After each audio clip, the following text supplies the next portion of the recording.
Hello बच्चों, मैं तिथि अग्निहोत्री आपका अपने यूट्यूब चैनल पर स्वागत करती हूँ। आज हम कक्षा 10वीं के अध्याय ट्रिग्नोमेट्री यानी कि त्रिकोणमिति के इम्पोर्टेंट सूत्र, फॉर्मूलाज और आईएमपी क्वेश्चंस के साथ आपके सामने हैं। जैसा सभी को पता है, कक्षा 10वीं के बोर्ड्स एग्जाम चालू हो गए हैं और अब हम सिर्फ इम्पोर्टेंट टॉपिक्स और मॉडल पेपर्स जो मेरे खुद के बनाए हुए हैं उन पर डिस्कशन करेंगे। तो आज हम ट्रिग्नोमेट्री के जितने फॉर्मूला हैं, आईएमपी, जितने क्वेश्चंस हैं, या यूं कहें कि परीक्षा के पैटर्न के हिसाब से जो क्वेश्चंस आपसे पूछे जाएंगे उनके ऊपर डिस्कशन करेंगे। तो हम देखेंगे आज त्रिकोणमितीय सर्वसमीकाएं। सभी ने सर्वसमीकाएं पढ़ रखी होंगी, जो नॉर्मल सर्वसमीकाएं होती हैं, है ना, a प्लस बी का whole square, a minus B का whole square, A cube minus B cube, है ना। इस तरीके के सारे फॉर्मूला होते हैं। जो उसी तरीके से त्रिकोणमिति यानी कि ट्रिग्नोमेट्री में भी कुछ सर्वसमीकाएं होती हैं जिनको हमें पढ़ना इम्पोर्टेंट है। क्यों है इम्पोर्टेंट? क्योंकि इनका उपयोग प्रश्नों के बीच में सूत्र के रूप में किया जाता है, फॉर्मूलों के रूप में किया जाता है। अब जब हमें सर्वसमीकाएं पता नहीं होंगी तो हम उनका यूज कैसे करेंगे? तो हम यहाँ पर एक पैटर्न के हिसाब से उसको देखेंगे कि कैसे सर्वसमीका को निकालते हैं और क्या सर्वसमीका होती है। इसमें 3 सर्वसमीकाएं होती हैं, मुख्य रूप से 3 होती हैं, फिर इसके हिसाब से तो फिर और भी बनाई जा सकती हैं, तो वो भी हम आपको बताएंगे। तो मुख्य रूप से जो 3 सर्वसमीकाएं हैं उनके बारे में अभी हम डिस्कशन करेंगे। जैसा कि सभी को पहले बता चुके थे कि ये एक सूत्र है हिंदी मीडियम वालों के लिए, है ना। इसी तरीके से इंग्लिश मीडियम वालों के लिए भी बताया था। अगर जिनने ट्रिग्नोमेट्री का बेसिक्स वीडियो वाला नहीं देखा होगा तो उसकी लिंक आपको डिस्क्रिप्शन बॉक्स में दे दी जाएगी, वहां से देख लेना, ताकि ट्रिग्नोमेट्री का जो बेस है वो आपका अच्छे से मजबूत हो जाए। उसके बाद इस वीडियो को देखना, आपको और अच्छे से समझ में आएगा, है ना। तो हमने बताया था कि त्रिकोणमिति में एक समकोण त्रिभुज का उपयोग किया जाता है। अब समकोण त्रिभुज क्या है?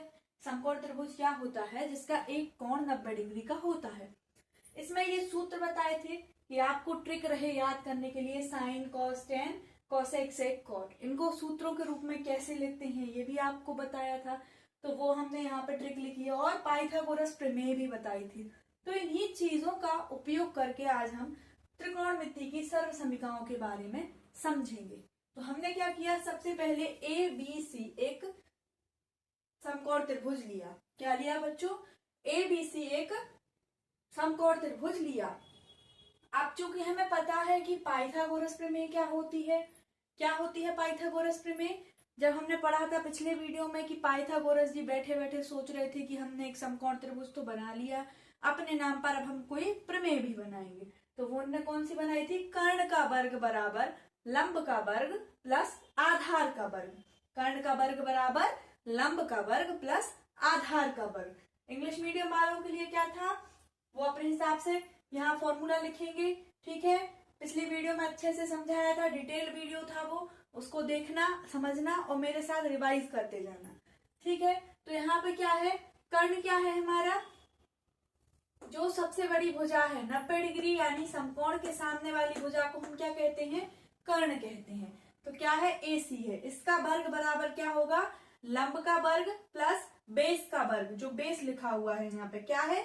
BC, इसका स्क्वायर, ठीक है। यहाँ तक सभी को समझ में आ गया होगा कि ये सिर्फ पाइथागोरस थ्योरम यहाँ पे लिखी गई है।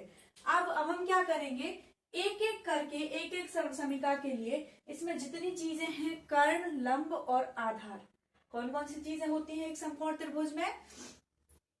कर्ण, लंब और आधार। अब हमें चाहिए है त्रिकोणमितीय सर्वसमीकाएं। तो इनके लिए हम क्या करेंगे, इनके वर्गों का एक एक करके भाग देंगे। तो चलिए सबसे पहले हम देखते हैं, यदि इस सर्वसमीका में हम AC स्क्वायर अर्थात कर्ण के वर्ग का भाग देंगे तो क्या होगा? दोनों पक्षों में AC स्क्वायर से भाग देने पर, तो हमने यहाँ पे दोनों पक्षों में AC स्क्वायर का भाग दिया। अब भाग दिया तो क्या बन जाएगा? AB का वर्ग बटे AC का वर्ग धन BC का वर्ग बटे AC का वर्ग बराबर AC का वर्ग बटे AC का वर्ग। भाग का नियम क्या कहता है कि जब भी आप किसी भी चीज का भाग देते हैं, किसी समीकरण में देते हैं या किसी संख्या में देते हैं जो बराबर के दोनों तरफ लिखी हुई है, बीच में उनमें धन ऋण का उपयोग है, तो बराबर रूप से वो भाग सभी संख्याओं में जाता है। उसी तरीके से हमने AC का भाग दिया तो वो AB में भी गया, BC में भी गया और AC के बटे में भी गया है। ठीक है, तो हमने इस तरीके से इसको यहाँ अरेंज कर लिया।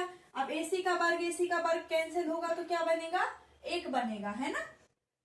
यहाँ पे क्या हो जाएगा, AB बटे AC का होल वर्ग, अलग अलग इनका स्क्वायर है तो उसको हम एक ब्रैकेट में स्क्वायर के रूप में लिख सकते हैं, है ना। प्लस BC बटे AC का होल वर्ग बराबर 1।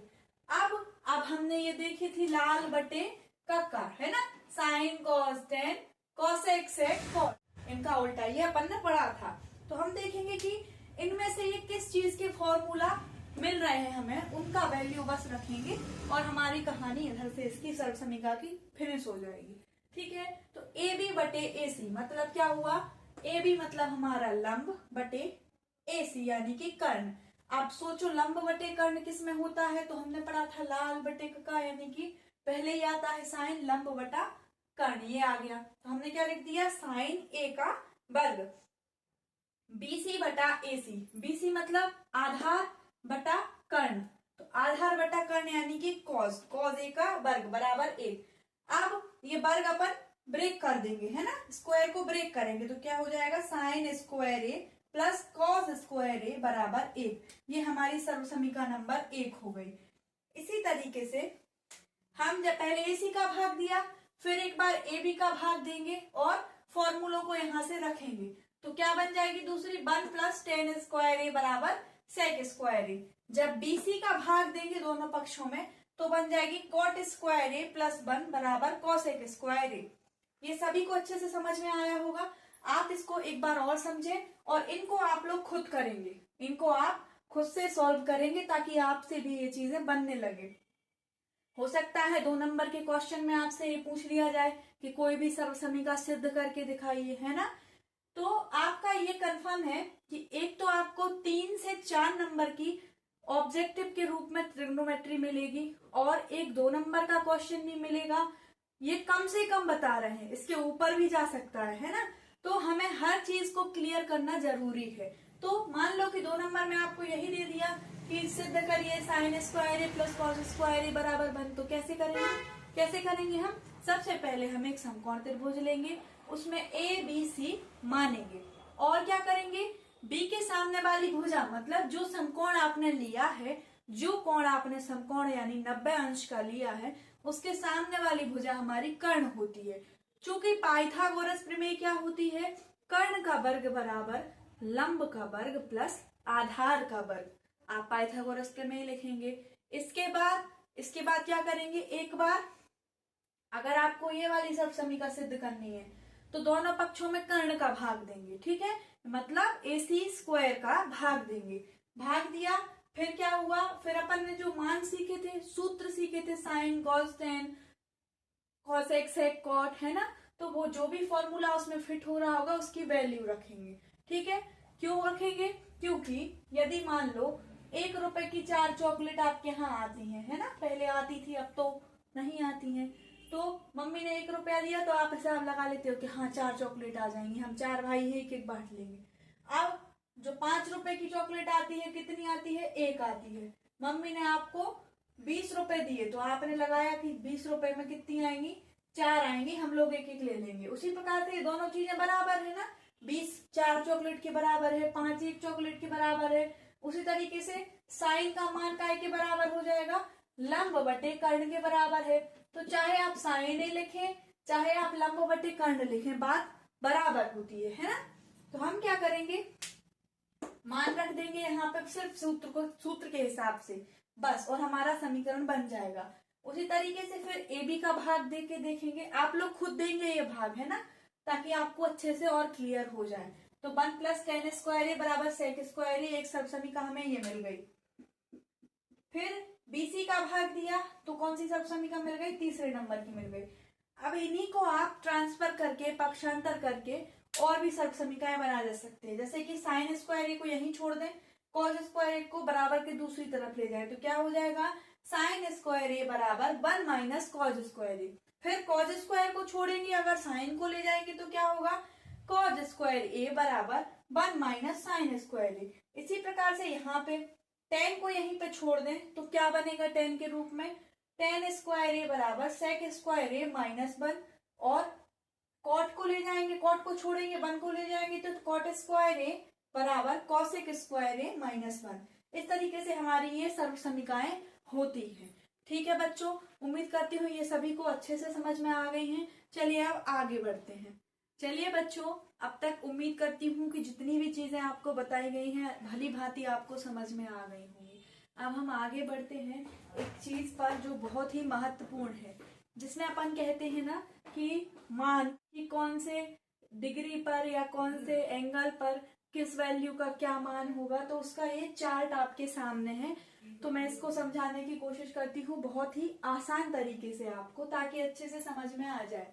आप एंगल चाहे थीटा लें, चाहे ए लें, या आपकी जो मर्जी वो ले लें, है ना। एंगल आपका रहेगा जो आपको मानना है, ठीक है। इसके लिए आप फ्री हैं, लेकिन मानों के लिए नहीं है। मान गणित के हिसाब से चलते हैं, है ना।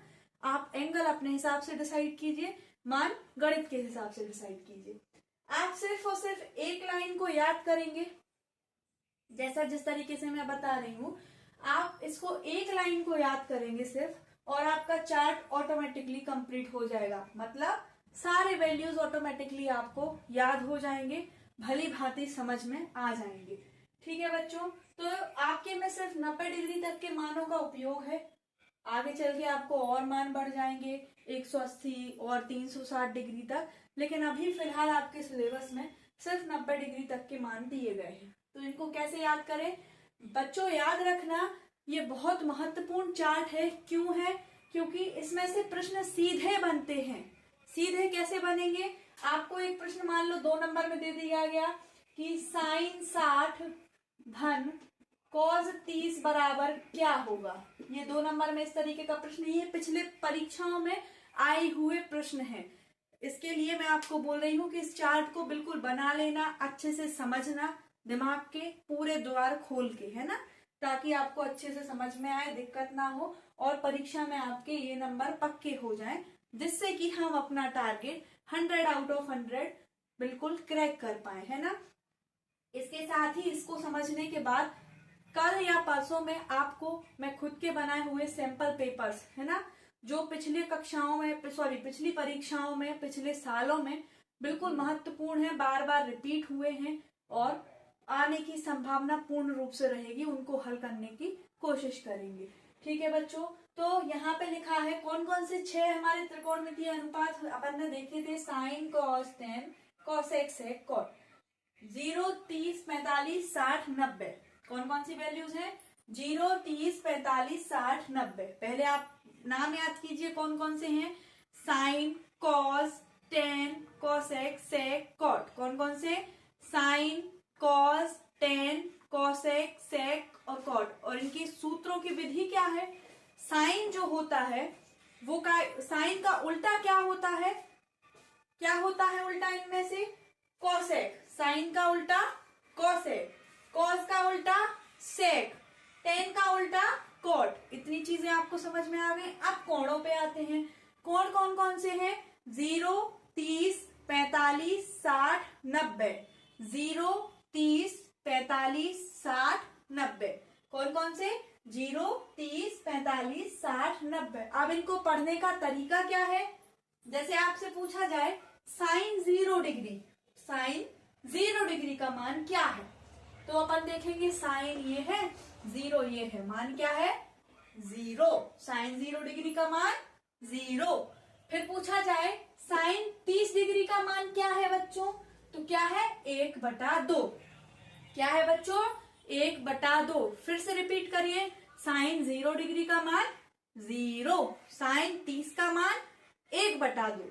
यहां तक क्लियर हो गया होगा, ये 2 मान अच्छे से याद हो गए। साइन 0 का 0, साइन 30 का 1/2, साइन 30 का 1/2, साइन 0 का 0। चलो अब आगे के मानों पे बढ़ते हैं। साइन 45, साइन 45 का मान क्या होगा बच्चों? 1/√2। क्या होगा बच्चों? 1/√2। साइन 60 का √3/2, साइन 45 का 1/√2, साइन 60 का √3/2। 90 का क्या होगा? साइन 90 का मान 1। तो देखो इनको ऐसे याद करो। सबसे पहले 0 का क्या होगा, 0 साइन में, ठीक है। पहले आप साइन की लाइन को अच्छे से समझे, बाकी आपके ऑटोमेटिक बन जाएंगे। साइन 0 का 0, साइन 90 का 1। फर्स्ट तो लास्ट क्लियर हो गए। इसके बाद 30 है, 1/2, 1/√2, √3/2, 1/2, 1/√2, √3/2। ये हमारी साइन वाली लाइन क्लियर हो गई। अब कॉस पे आते हैं, तो साइन के उल्टी तरफ से वैल्यूजों को रखना शुरू कीजिए। ये कॉस वाली लाइन खत्म। कैसे कि जो साइन 90 का मान होगा वो साइन कॉस 0 का होगा। उल्टी तरफ से मानों को रखिए और ये वाली लाइन भी हमारी खत्म। आपसे पूछा जाए कॉस 0 का मान क्या है, तो जो साइन 90 का मान होगा वो कॉस 0 का मान होगा। क्यों होगा, क्योंकि चार्ट को उल्टी तरफ से रखेंगे। अब हम इस वैल्यूज को उल्टे तरफ से रखेंगे, बढ़ते क्रम में आगे की तरफ को, है ना। तो हमारा कॉस का वैल्यूज कंप्लीट हो जाएगा। कॉस 0 का मान 1, कॉस 30 का मान √3/2, कॉस 45 का मान 1/√2, कॉस 60 का मान 1/2, कॉस 90 का मान 0। यहां तक की 2 लाइन आपको क्लियर हो गई होंगी बच्चों। कैसे क्लियर हो गई, साइन में अपन ने सीधे याद किए कि साइन। ये बच्चों उम्मीद करते हैं यहां तक सभी को अच्छे से समझ में आ गया होगा। तो अब क्या करते हैं हम, इसको आप चार्ट को अच्छे से नोट डाउन करिए, इसको याद कीजिए, समझिए। हम इस पर आधारित प्रश्नों पर कल चर्चा करेंगे। इसके साथ ही मॉडल पेपर पर चर्चा करेंगे, जो आपके पिछले सत्रों में पेपर आए हुए हैं उनके IMP क्वेश्चंस और जिनके आने की संभावना है बिल्कुल सटीक, वही प्रश्न अपन हल करेंगे। अगर वीडियो अच्छी लगी हो तो चैनल को सब्सक्राइब कीजिए, वीडियो को खूब देखिए और बच्चों को शेयर कीजिए। धन्यवाद।